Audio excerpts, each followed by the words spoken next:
တို့ရွေးချယ်စားတဲ့သူတွေအတွက်ပေါ့နော်ကိုနဲ့ဒီကာလမှာဒီလမှာကိုနဲ့ကိုရင်ဆိုင်ရမယ်ကိုရဲ့ share တို့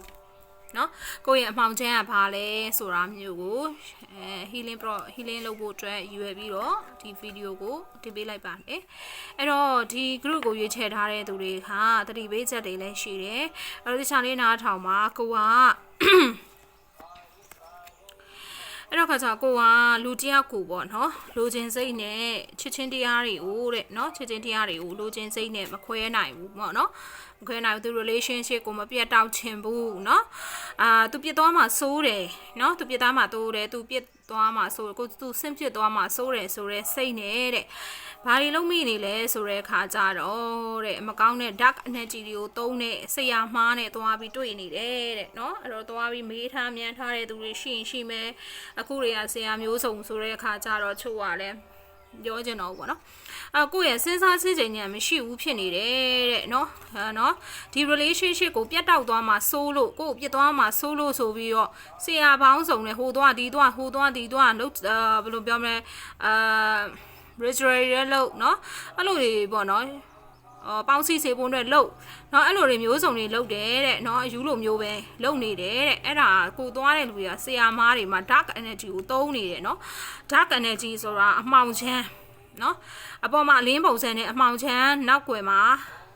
သုံးနေတယ်အဲ့တော့အဲ့လူတွေကတဲ့ကိုယ်ချင်းချောက်နေတယ်တဲ့နော်ချင်းချောက်နေပြန်ပြီးတော့တဖန်ချင်းချောက်နေအဲ့တော့ဒီစီရင်ထပ်လုပ်ဖို့အတွက်ပတ်စံဘလောက်ထပ်ပေးနော်အစားရှိပဲအဲ့လိုမျိုးကိုယ်ပြန်ချင်းချောက်နေတယ်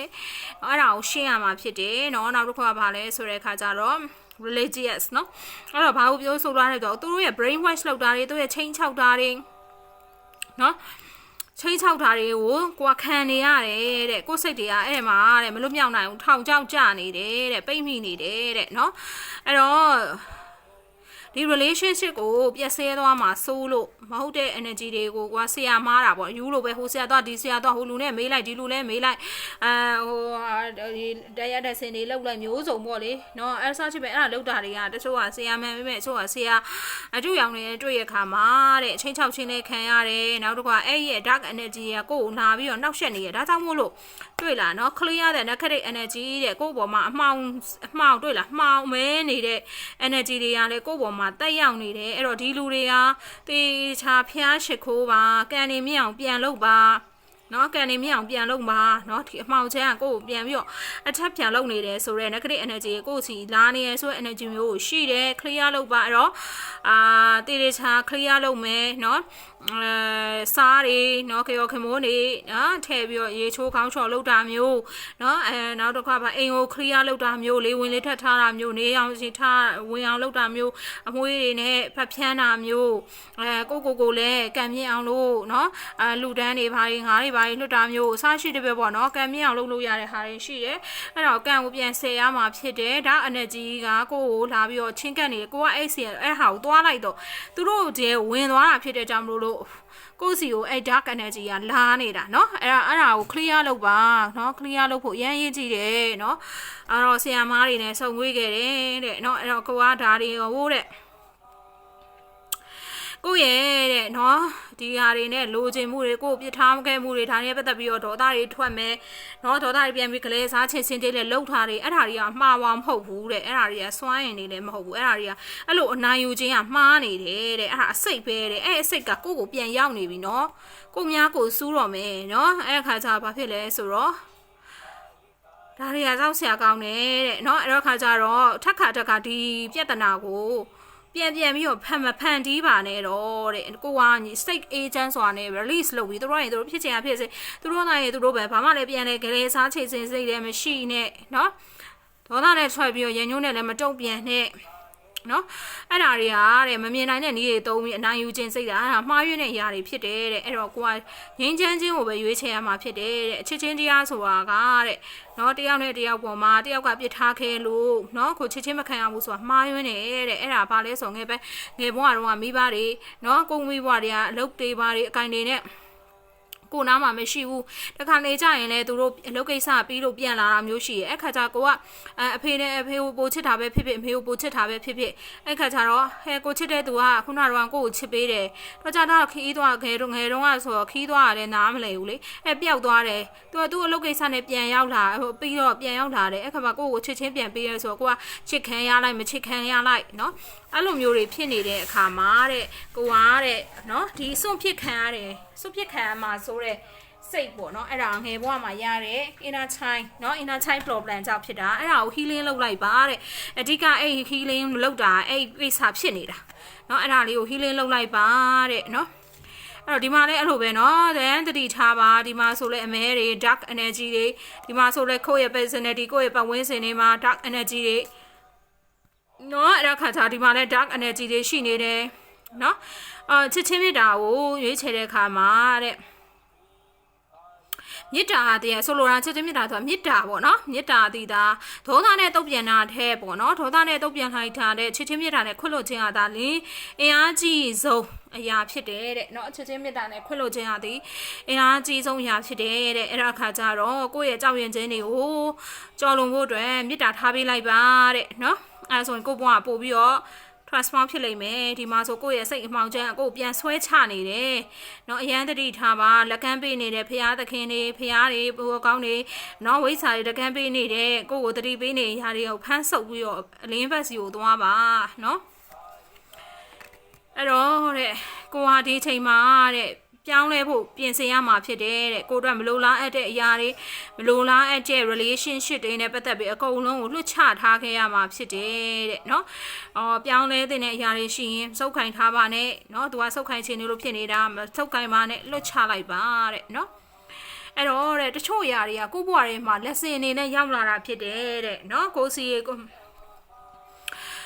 เนาะ lesson အနေနဲ့ဒီသင်ခန်းစာကိုသင်ယူဖို့အတွက်နော် lesson အနေနဲ့ရောက်လာတာဖြစ်တယ်တဲ့အဲ့တော့ရင်ဆိုင်တဲ့ဆရာကိုရင်ဆိုင်လိုက်ပါကိုယ့်ရဲ့ဆိုဝါကိုယ့်ရဲ့စိတ်ဝိညာဉ်ပိုင်းဆိုင်ရာ develop ဖြစ်သွားပါလိမ့်မယ်တဲ့နော် lesson သင်ခန်းစာသင်ယူခိုင်းတာဖြစ်တယ်အဲ့တော့တဲ့ကို့မှာအသစ်တော့ကန်လန်းချောင်းတွေလည်းရှိတယ်လှုပ်ဆရာလှုပ်တွေလည်းရှိတယ်ဒါပေမဲ့နော်ကန်နေပိတ်နေတယ်မလုံးနိုင်ဘူးဖြစ်နေတယ်တဲ့နော်သူကဒီ relationship ကိုလွတ်ချမယ်ဆိုရင်လွတ်ချစရာရှိတာမလွတ်ချဘဲနဲ့စုပ်ကင်ထား resistant ဖြစ်နေတာเนาะကဲကျွန်မသူ့ကို flow တိုင်းပဲသွားတယ်flow တိုင်းကိုပဲလိုက်သွားလိုက်ရေစည်းချောင်းထဲကိုလိုက်သွားပါ not life changes ဒီမှာလည်း life changes ပြောင်းလဲမှုတွေကိုတဲ့လက်ခံတတ်ဖို့အရေးကြီးတယ်တဲ့ life changes เนาะအဲ့တော့ပြောင်းလဲမှာစိုးတာကိုပြောင်းလဲကြီးလောက်ရမှာစိုးတာဒီ relationship ကနေပြီးတော့ပြည့်စဲသွားမှာကိုတီဆောက်ထားရပြည့်စည်သွားပြီးအဲ့ဒါကိုပြန်လဲတီဆောက်ခြင်းနဲ့ပြောင်းလဲမှုခုလောက်ရမှာစိုးရွံ့နေတဲ့စိတ်ကြောင့်ဖြစ်နေတာတဲ့เนาะအဲ့တော့ကိုမှလှုပ်ချင်စိတ်ဖို့ရှိဖို့လိုအပ်တယ်ဒီအမှောင်ချမ်းစိတ်ကြီးကိုဟာနေပြီးတော့တဲ့ကိုဘယ်လန်းချောင်းတွေမှာအလင်းဖက်ချမ်းကိုသွားမှလားဆိုတာကတဲ့ကိုရဲ့ desire ပေါ်မှာမူတည်တယ်တဲ့เนาะ desire ပေါ်မူတည်တယ်အဲ့တော့ဒီဟာတွေကိုကိုမလုပ်တဲ့ခါကျတော့မလွတ်ချတဲ့ခါကျတော့ကိုရဲ့ကံကြမ္မာတွေကတဲ့ဘာဖြစ်နေ circulation တက်နေတာတဲ့เนาะကိုကံနေညံ့နေတယ်เนาะကိုလှုပ်သမျှတွေဟာတိတ်အောင်မြင်မှုမရှိဘူးเนาะအဲ့တော့တွေဖြစ်တယ်ဆိုတာကံကြမ္မာတွေကြောင့်ကိုလုံးထဲတဲ့အရာတွေကြောင့်ဖြစ်တယ်တဲ့เนาะအဲ့တော့တဲ့ reject လုပ်နေတယ်တဲ့ကံကြမ္မာဒါကိုလွတ်ချပါလို့ပြောနေတယ်တဲ့ inner work တွေလည်းမဝင်ဘူးတဲ့เนาะကိုစိတ်ရဲ့အမှောင်ချမ်းတွေကိုလည်းမရှင်းလင်းဘူးကိုလည်းပြန်လဲမရှာဖွေဘူးဖြစ်နေတယ်တဲ့မန်ဒီဒီကိစ္စမှာခုနပြောတယ်ဒီ relationship ကဘာကြောင့်ဖြစ်လာလဲကိုရဲ့ inner child problem မှာဖခင်နဲ့မိခင်နဲ့မွေးဘွားတော့ကကိုချစ်ခဲ့တဲ့သူကအလောက်ကြောင့်မို့ခီးသွားတာမျိုးပြင်သွားတာမျိုးအဲ့လိုမျိုးတွေရှိတယ်အဲ့ဒါကကိုစိတ်ထဲမှာချစ်ခံရလိုက်မချစ်ခံရလိုက်ချစ်ခံရလိုက်မချစ်ခံရလိုက်ဖြစ်ပြီးတော့ဆုပ်ပြခံရမှာဆောက်တဲ့စိတ်ဖြစ်နေတာအဲ့ဒါ inner work ကိုလုပ်ဖို့လိုအပ်တယ်တဲ့အဲ့ဒါဆိုရင်ကိုစိတ်ရဲ့မှာမှောင်မိုက်နေတဲ့အရာတွေကလင်းသွားမှာဖြစ်တယ်တဲ့နော်အဲ့တော့တဲ့ကိုအချစ်ကတဲ့တဝူတစ်ဖက်ပေါ်မှာမိတီနေရတာမဟုတ်ဘူးနော်တဲ့နောက်တစ်ခါပါလဲဆိုရင်ကို့ပေါ်မှာလုံလောက်တဲ့ချစ်ချင်းမေတ္တာရှိတယ်ဆိုရင်ကို့မှာ empowerment နော်ကို့ပါ empowerment နော်ပို့ပြီးတော့စိတ်တကိုးတွေရှိတယ်ကြော်ပြနိုင်တယ် strength တွေရှိတယ်နော်အဲ့ဒါကြောင့်မို့လို့ကို့ပေါ်မှာပဲမူတည်ပါတယ်တဲ့နော် နောက်တစ်ခုကအဲ့လိုဖြစ်နေတဲ့အချိန်မှာခုနဒေါသနဲ့တုတ်ပြန်တယ်လို့ပြောရယ်เนาะအဲ့တော့ဒီလူတွေကဒေါသကြီးတဲ့သူတွေဖြစ်တယ်စိတ်အညှိုးကြီးတဲ့သူတွေဖြစ်တယ်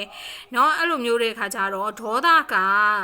နော်ကောင်းတဲ့ဘက်ကိုဒေါသကိုပြောင်းလိုက်ပါတဲ့အဲ့ဒေါသကြောင့်မို့လို့တဲ့ကိုလောင်ကျွမ်းပြီးတော့ဒီအမှောင်ချမ်းတွေထဲမှာပိတ်ပြီးတော့ကိုမဖြတ်စည်းပါနဲ့တဲ့ဒေါသကိုကိုရဲ့ fire energy နဲ့တုံးလိုက်ပါတဲ့ကိုရဲ့ဒါတွေကိုကြော့ဖြတ်နိုင်တဲ့စိတ်တကိုးအနေနဲ့နော်ဒီ energy ကိုတုံးလိုက်ပါတဲ့နော်ကိုရဲ့ဒီဟာကိုလွှတ်ချမှာကိုကြောက်ရွံ့နေတယ်တဲ့เนาะအဲ့တော့ကိုရဲ့ darkness and next ကိုရဲ့အမှောင်ချမ်းကိုရင်ဆိုင်ပါတဲ့เนาะအဲ့ဒါကကျတော့အလင်းတွေဝင်လာဖို့အမှောင်ချမ်းကိုရင်ဆိုင်ဖို့လိုအပ်တယ်တဲ့เนาะအဲ့ဒါကိုကြောက်ရွံ့နေတဲ့စိတ်ကရင်ဆိုင်ရမှာရှိတဲ့အရာတွေကိုရင်ဆိုင်ပါနောက်တစ်ခါမနာလိုတာเนาะကိုမှမနာလိုတဲ့စိတ်ရှိတယ်เนาะအဲ့မနာလိုတဲ့စိတ်ရှိတယ်ဆိုတာလေတဲ့เนาะအဲ့ဒါခါကျတော့အဲ့ဒါကိုလည်းချိတ်တိုက်တွေ့ပြီးရင်ဆိုင်ပါတဲ့เนาะအဲ့တော့ self improvement ဖြစ်ဖို့အတွက်တဲ့เนาะမနာလို့စိတ်ရှိတဲ့ဟာတွေကိုလည်းကိုရင်ဆိုင်ပါတဲ့ရင်ဆိုင်ပါတဲ့เนาะအဲ့တော့ဖြစ်သွားပြီးသွားတဲ့အရာတွေကတဲ့ပြန်ပြီးတော့ဘာဖြစ်လဲဆိုရင်ပြောင်းလဲလို့မရတော့ဘူးတဲ့ဒါပေမဲ့လို့လေအနာဂတ်ကိုတော့ကိုအကြောင်းဆုံးဘာဖြစ်လဲဖန်တီးနိုင်တယ်အဲ့ဒါကအနာဂတ်ကကိုယ့်လက်ထဲမှာရှိတဲ့အတိတ်ကပြီးသွားပြီအနာဂတ်ကကိုယ့်လက်ထဲမှာရှိအဲ့အနာဂတ်ကိုအကောင်းဆုံးဘာဖြစ်လဲဆိုရင်ကြော်လွှားပါတဲ့ဝမ်းနဲ့ပူဆွေးတာတွေနောင်တရတာတွေဒါတွေကိုထားခဲ့လိုက်ပါတဲ့เนาะ